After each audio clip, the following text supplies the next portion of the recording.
Assalamualaikum warahmatullahi wabarakatuh. Kali ini saya ingin berbagi informasi mengenai bahaya menggunakan pupuk kimia. Pupuk kimia yang digunakan terus-menerus dan berlebihan di tanah akan menyebabkan unsur hara tanah justru akan semakin berkurang dan tekstur tanah akan menjadi lebih keras Kalau bahasa Jawanya bantat. Bahaya dari pupuk kimia. Penggunaan pupuk kimia tidak hanya merusak tanah, namun juga akan berdampak pada kesehatan manusia. Pupuk urea yang beredar di pasaran yang saya ambil dari Carey Institute of Ecosystem Studies, kandungan nitrogen sebesar 46%, kemudian kandungan kadar air atau moisture sebesar 0,5%, biuret sebesar 1%, dan yang jarang kita ketahui karena memang tidak tertera di kemasan urea adalah kandungan racun amonia sebesar 52,5%. Nitrogen adalah senyawa bebas yang sulit terikat, maka dari itu dibutuhkan senyawa lain agar senyawa nitrogen ini bisa terikat dalam bentuk butiran-butiran seperti yang kita ketahui di pasaran. Maka dari itu digunakan amonia sebagai bahan pengikat nitrogen. Amonia ini juga digunakan sebagai senjata kimia saat Perang Dunia Pertama. Jadi dalam prakteknya, sebenarnya saat mengaplikasikan pupuk urea itu sama saja dengan meracuni tanah perlahan-lahan, merusak ekosistem tanah tanpa kita sadari. Nah, dampak pupuk kimia ini bagi kesehatan manusia itu apa sih? Nah, di sini pupuk kimia ada beberapa kandungannya itu yang sangat berisiko dan berbahaya bagi kesehatan manusia, yaitu yang pertama, zat timbal berbahaya pada anak karena dapat merusak otak dan kerusakan ginjal. Kemudian yang kedua, zat merkuri dan siklidiena dapat menyebabkan kerusakan ginjal parah. Ketiga, organofosfat dan karmabat dapat menyebabkan gangguan saraf otot. Kemudian yang keempat, pelarut yang mengandung klorin mengganggu pada hati dan ginjal serta penurunan sistem saraf pusat serta penyebab kematian yang tinggi. Kemudian yang kelima, nitrogen pada pupuk kimia tidak dapat diurai oleh tumbuhan sehingga akan terbawa ke dalam buah. Ketika kita konsumsi padi atau hasil tanaman yang menggunakan pupuk kimia, maka gula bentukan di dalam tubuh tidak bisa diurai oleh insulin, dan ini akan bertumpuk menyebabkan kadar gula itu menjadi lebih tinggi atau menjadi tinggi. Inilah yang menyebabkan penyakit gula darah atau diabetes dan tentunya bentukan yang tidak bisa diurai ini juga akan memperberat kerja ginjal dan ini juga akan menyebabkan penyakit ginjal. 45% pupuk kimia adalah nitrogen. Nitrogen pada pupuk kimia tidak dapat diurai oleh tumbuhan sehingga akan terbawa ke dalam buah. Pupuk kimia dipakai sebagai pupuk tanaman padi dan tanaman lainnya, maka nitrogen akan terbawa ke dalam padi.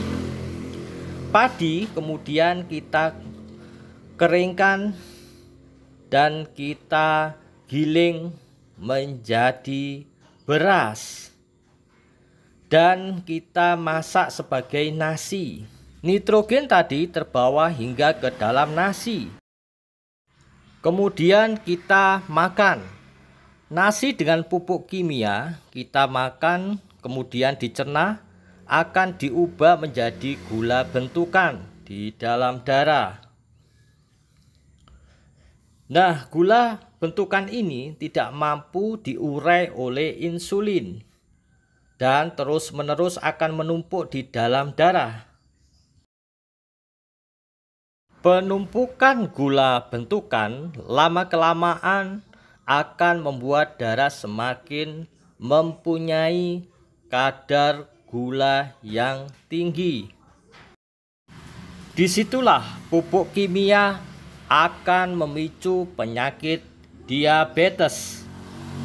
Semakin kentalnya darah, maka akan membuat ginjal kita bekerja secara ekstra. Ginjal memfilter darah, harusnya ginjal kita bisa memfilter makanan yang mengandung purin untuk mengontrol kadar asam urat dalam batas normal. Namun, karena ginjal kita sudah bekerja keras memfilter darah yang mengandung kadar gula tinggi dari pupuk kimia, maka ginjal akan susah memfilter purin. Disitulah penggunaan pupuk kimia akan berdampak pada kadar asam urat kita. Begitu juga dengan kolesterol. Harusnya kolesterol itu dibutuhkan oleh tubuh kita. Yang memfilter adalah ginjal kita. Namun karena dari kecil setiap hari kita mengkonsumsi makanan yang mengandung pupuk kimia, bukan hanya nasi, buah, sayur, dan semua yang mengandung bahan kimia dan pupuk kimia, maka akan memberatkan fungsi ginjal kita sehingga kolesterol, asam urat tidak mampu dikontrol oleh ginjal kita dalam batas normal. Disitulah bahaya dari pupuk kimia dan bahan-bahan yang mengandung kimia. Nah, kita konsumsi beras misalnya. Kita konsumsi beras yang menggunakan pupuk kimia. Ini terus-menerus terakumulasi oleh tubuh, maka akan menyebabkan gangguan kesehatan ya. Berdampak pada kesehatan kita, yaitu penyakit diabetes. Nah, kenapa banyak orang mengalami penyakit diabetes? Karena yang dikonsumsi adalah nasi yang menggunakan pupuk kimia. Dan ini tentunya sangat berdampak pada kesehatan kita dan sangat berbahaya. Di depan saya ini adalah tanaman jambu yang saya kasih pupuk organik. Saya akan coba makan ya. Saya ambil satu dulu. Ya, kita makan dulu jambunya. Lebih menyehatkan, lebih aman, segar, manis buahnya. Ini saya sarankan untuk menggunakan pupuk organik ya. Selain lebih aman, lebih menyehatkan, harganya sangat terjangkau dan tidak mahal.